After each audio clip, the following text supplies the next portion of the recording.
I'm walking to go submit a urine sample. I do it 4 times a month through the family courts. And my obligations ended a year ago to the courts and to the other party. However, I found the extra accountability so useful in my life, and they just kept sending the orders in to the urine analysis place for random UAs. So I've just been continuing to take them.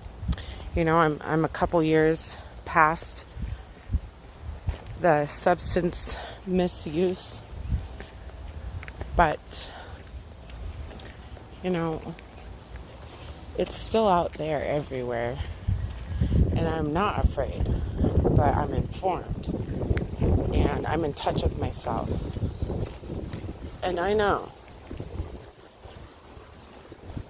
that the structure really helps me. It's not like, you know, I need it right now. I needed it. I didn't know exactly for how long. I took them 4 times a month for a year, and I didn't mess up. So I think I've done that 3 or 4 other times on probation in my 20s, and you know, it never worked. After that year, if I wasn't already trying to cheat the system I was under, I was just waiting until my obligations were fulfilled so I could go back to doing what it is I thought I wanted to do.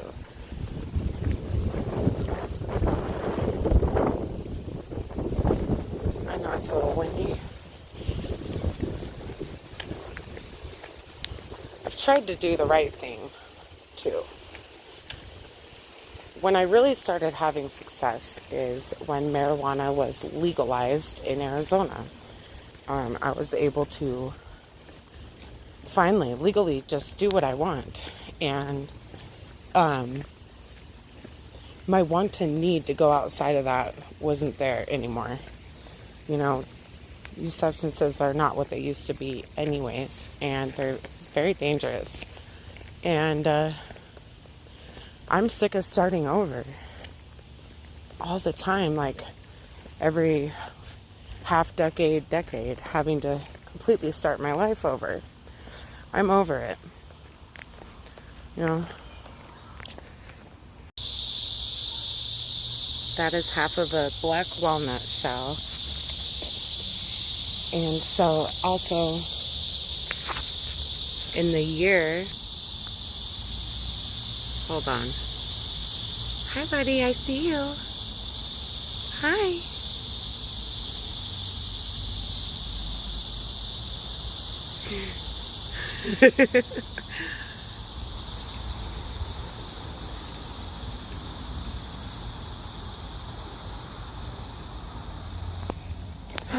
So in the extra 12 months that I elected on my own to continue to take urine analysis, keep myself in check, it cost me an extra $840. And the reason I'm telling you this is because it is right now, been a whole extra year. And I am ready to stop doing it. But I just want you to know, $840 for a year I paid to make sure that I didn't get in trouble again. And if that's what it takes what it takes. And if it's not worth it to you, then I don't know what that says about your future. Okay, so like some of my subscribers have already listened to my ranting, and they already know that I had actually relinquished, well, they were basically pried from me, but I relinquished custody of my children a couple different times during my adult life so far because I could not get away from the substance.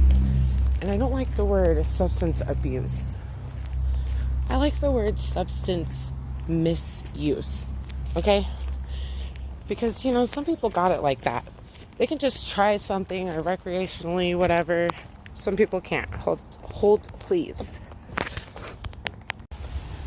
I had to stop because, well, I don't want other children hearing what I'm talking about while I'm walking. So, yeah, it's taken a lot for me to show my children that I am serious about being a good mother, about being a woman of integrity. It's so windy. I don't know how I'm supposed to do this without... Okay. Hold on. I gotta do something and to make sure you guys can even hear me. I'll be right back. Okay, I checked it out and you guys can hear me just fine. So that's good. But, so everybody has different demands in their life and different issues, different hang-ups, different circumstances that really make recovery hard because they standardize everything and try to fit you into a box. You know, you go to a rehab, there's a couple models they go by. There's like a variance of 4 or 5 different basic core models of recovery. And, you know, what if they don't work for somebody? What if somebody tries every different way to shed their sickness and the community doesn't have a way that works for them? Well, that's me. You know, I've been to AA, NA. I've completed drug court. I tried religion. It doesn't click. Neither does the AANA. I did therapy for so many years. You know, what helped me the most, it's so weird, it was completely isolating myself and picking out 3 things to just focus on. 3 general things, and then they have like their subcategories that keep you busy, right? For me, it was celibacy. Focus on, you know, no lustful living. I think that's a better way of describing it. And then it wasn't even no drugs. That's a given. If you're trying not to do that, don't focus on it so much. So it's right there in your mind constantly. So celibacy, self-sufficiency, which I don't know. You know, I'm a 30-something-year-old woman. And I struggle to be actually self-sufficient. Yeah. It's obviously because of my past decisions, the way I was raised, and now to be self-sufficient, a subcategory of that is making better decisions. It just is. So I look like I'm dying of a heat stroke. Hold on, let me grab a water.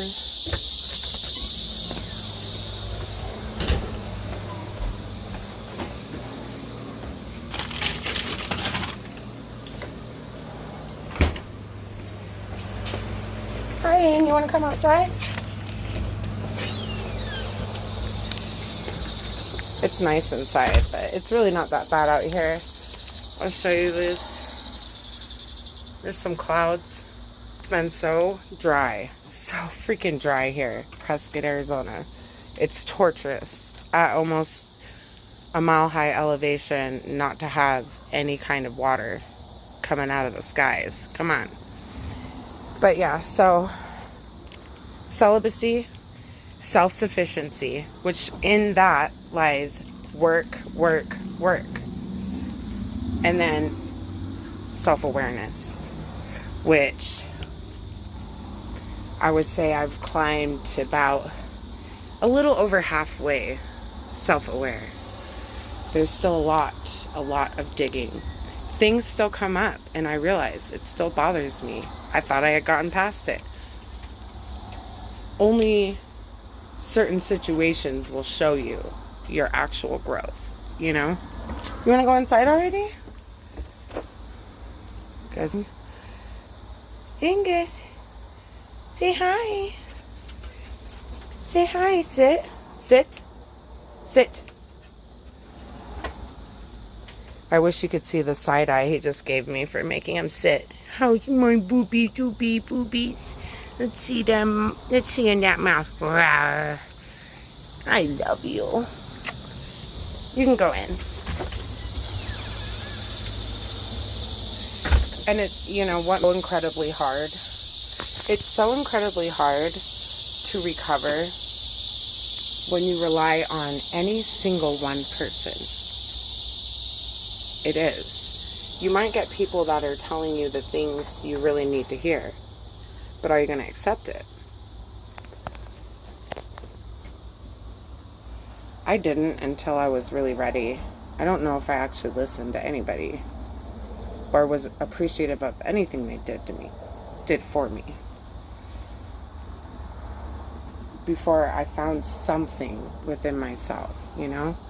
And I had to cut myself off from, okay, so some might say like the marijuana is a crutch. And yeah, my cat did this. If that's what you want to call it, go ahead and call it that. But I have maintained positive change where I couldn't before. And the only thing I ever concerned myself with is marijuana. Now, do I have a goal to start smoking a lot less? Yes, I am maturing as a being, and it's less necessary to me. But when I needed it, when I was trying to shed the part of me that was not serving me, it really, I don't want to say it saved my ass. It really helped me stay in the frame of mind that was going to keep me from compulsive thoughts and behavior that were ingrained in me. They're not ingrained in me anymore. But, you know, would you believe that I was a tweaker that was using, I can't say it. I've done things, and it's so not me, but it was becoming who I was. Like, I had nobody. I had lost everybody, you know? Momentarily. They're back now. Everybody who matters is back now. There's a couple people that I tried to help once I had first gotten clean. There's a couple people I tried to help, and I feel like I was on a high horse, and I just my words did not help them. It scared them away. And I'll always remember them. Now, since I set forth my mission of celibacy, self-awareness, and self-sufficiency, since I started that program that I made for myself, it has subcategories that can be added or deleted at any time. That's how you make your own program that's gonna work for you. Nobody else can do that for you. Nobody can do that for you, you know? And that's a good way of getting yourself involved. Well, it's necessary, because you can follow someone else's program all you want. Is it gonna work for you? Maybe. A lot of people go to AANA. It does a lot for them. They chant. They do weird things. I'm not into it, because you're literally using mind control methods to reprogram your brain. Like, there's a better way. There's a better way of getting better, you know? But if you're so sick in your thoughts, in your spirit, that you have to follow someone else's program, I feel for you, because you're cutting yourself short. Design your own program. Design your own program of recovery. Keep it as simple as you can. You know what I mean? Take from everything else only what applies to you, and leave the rest. Just leave it. Don't mess with it. Don't think about it. Don't shame yourself into thinking you're not doing things right. If you're court ordered to do AANA, whatever, do it. Sit in the back. Listen to what people say. You're going to hear stuff that's going to help you. But don't sign your life over to it unless you really feel that's a necessary way to live. Like, I feel freedom. And, okay, so it's been 2 years of just chipping away, slowly but surely, at my, like, moral compass. I really don't know how to put it better than that. But, watching my choices aren't always bad choices. I do make some bad choices still. However, my choices do not compile on top of each other like a big pile of poop. And I don't slip and fall in them and I can't get up. I'm able to deal with the negative because it is not so severely outweighing the positive. Balance. It's so not easy. It is not easy. And you know what's really twisted is after breaking away from this life, almost 2 years later, I still have people trying to contact me that I used to get lifted with. Now, stop. So that's a danger. That's danger at my doorstep. It sucks to think like that. You know, I live in Husket. It's like a city that used to be a town when I was younger. And, you know, the people around here, it's like we know each other, or you know somebody in somebody's family, and you don't want to, like, push them completely out of your life and not talk to them anymore. But personally, I'm sorry, I've tried everything else. It's the only thing that works. It's the only thing that works. I have a social circle, like, on YouTube, pretty much. And I've crafted that for about 2 years now. And that fulfills my social needs. You know, I can socialize more outside of myself. It just doesn't really vibe with me personally. I would rather be in my garden, you know, like watching over my children and my animals. You know, I built all that for a reason. That's what works for me. You know, but I don't help people anymore. I've gotten my peer support specialist certification. I know how to connect people to resources for almost any kind of help they need. And I could get paid to do it, which I think is not a good thing to do with your talents.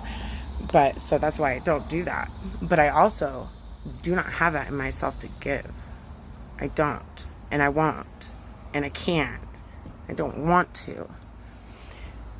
I have created stuff that is so important to me. I don't want to lose it. I can't let people in that might possibly be detrimental to what I've built.